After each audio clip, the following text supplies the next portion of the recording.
అక్కడ ఉన్నవారంతా పేద కుటుంబాలకు చెందినవారు. పనికి పోతే గాని పూట గడవని పరిస్థితి వారిది. కనీసం బాడుగలు కూడా కట్టలేని వారు ప్రభుత్వ స్థలాల్లో వేసుకున్న గుడిసెలు గత 2 రోజులుగా కురిసిన వర్షాలకు కూలిపోయాయి. కడప జిల్లా పోరుమామిళ్ల పట్టణంలో తిరుపతి రెడ్డి కాలనీలో వర్షాల ధాటికి కష్టాలు పడి వేసుకున్న గుడిసెలు నిలువునా కూలిపోయాయి.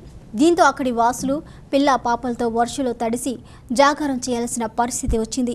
ఈ గూడు నిర్మించుకోవాలంటే వారికి అతి కష్టంతో కూడుకున్నది. బాడుగ ఇల్లు తీసుకుందామనుకుంటే ఏ పూటకు ఆ పూట దొరకని మాకు గూడు ఏ విధంగా నిర్మించుకోగలమని వారు కన్నీటి పర్యతమవుతున్నారు.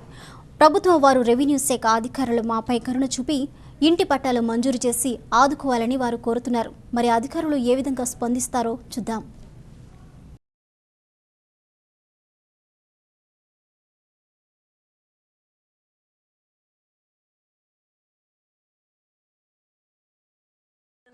మేము వచ్చేసి తిరుపతి రెడ్డి కాలనీలో గత 4 సంవత్సరాల నుంచి ఇక్కడే గుడిసెలు వేసుకొని నివాసం ఉన్నాము.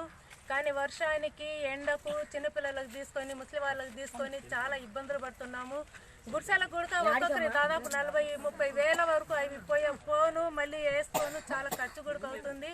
కానీ రెవెన్యూ అధికారుల దగ్గరికి ఈ విషయం తీసుకొని వెళ్తే వస్తున్నారు, చూస్తున్నారు, వెళ్ళిపోతున్నారు. కానీ మాకు స్థలం అనేదేమో కేటాయించలేదు. కానీ ఇక్కడ చాలామంది ముస్లిం వాళ్ళకు పిల్లలకు తేళ్లు కుట్టి కూడా మేము చాలా ఇబ్బందులు పడ్డాము. దాదాపు నీళ్ళ కోసం కానీ కరెంట్కి వాటికి మేము చాలా ఇబ్బంది పడుతున్నాం. కానీ మాకు కనీసం న్యాయం చేయమని మేము కోరుకుంటున్నాము. నిన్న 4 గంటల నుంచి వర్షం సార్ 1 గంట వరకు ఆ గాలి వర్షానికి ఉండలేక చిన్నపిల్లలు తీసుకొని ఉన్న బొంతలు పట్టలు కప్పుకొని మేము చాలా ఇబ్బంది పడుతున్నాం సార్. మేము దయచేసి మీరు మాకు న్యాయం చేయండి. ఇలా ఎన్ని సంవత్సరాలు మేము ఇక్కడ పడిగాపులు కాసుకొని ఉండాలా? మాకు ఇల్లు వాకి లేదు కాబట్టి కదా సార్ మేము ఇక్కడికి వచ్చి ఇంత ఇబ్బందులు పడుతున్నాము. దాదాపు మేము 200 పైన జనాలు ఉన్నాము. 250 గుడిసెలు వేసుకొని ఉన్నాము. దయచేసి మీరు ఈ విషయం ప్రభుత్వం వరకు తీసుకుని వెళ్ళి మాకు న్యాయం చేయమని మేము కోరుకుంటాం. 5 సంవత్సరాల నుంచి నివాసం ఉండము. మాకు ఎవరే కానీ రెవెన్యూ అధికారులు ఏమే కానీ సహాయం, నీళ్లు కానీ కరెంటు కానీ రోడ్లు కానీ రూములు కానీ స్థలం కానీ అందించేదానికి లేదు.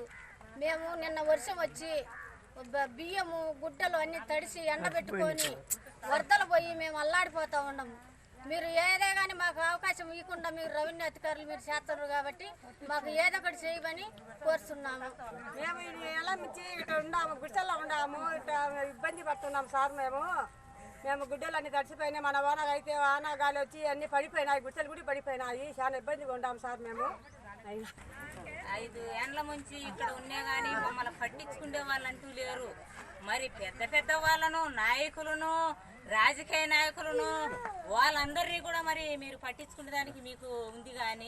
కానీ ఎక్కడైనా పేద ఉన్న చోట మరి ఈ పేదవాళ్ళు ఎట్లా చేస్తారా, ఏం చేస్తారా, మరి వాళ్ళ పరిస్థితి ఏందా అని ఎక్కడ కూడా చూసేదానికి లేదు.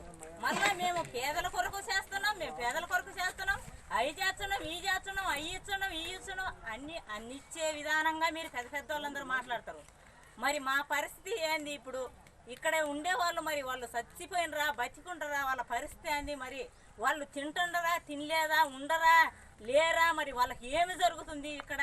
మరి తిరుపతి రెడ్డి కాలనీలో మరి ఒక్కరు కూడా తొక్కి నిక్కి చూసే నాయకులు అంటూ లేరు.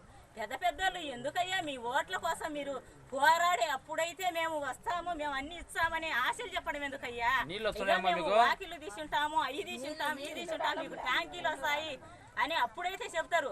మరి ఈ రోజు మాకు పంపించే వాళ్ళు ఎవరు లేకుండా, మమ్మల్ని ఆదుకునే వాళ్ళు ఎవరు లేకుండా, మరి ఈ నాయకులు మాత్రం మాకు వాళ్ళు ఎమ్మడించి వాళ్ళు ఎంతో కష్టపడి వాళ్ళు ఎంతో బాధపడి వాళ్ళు మమ్మల్ని ఎమ్మడించి మా కోసం బాధపడతారు. కానీ కొదమ నాయకులు ఎవరే కానీ మరి మమ్మల్ని చూసే వాళ్ళే లేరు. మరి ఈ రోజున మరి నిన్నటి సమయాన మేము చచ్చిపోయినా కూడా మాకు దిక్కు లేకుండా ఉండే పరిస్థితి.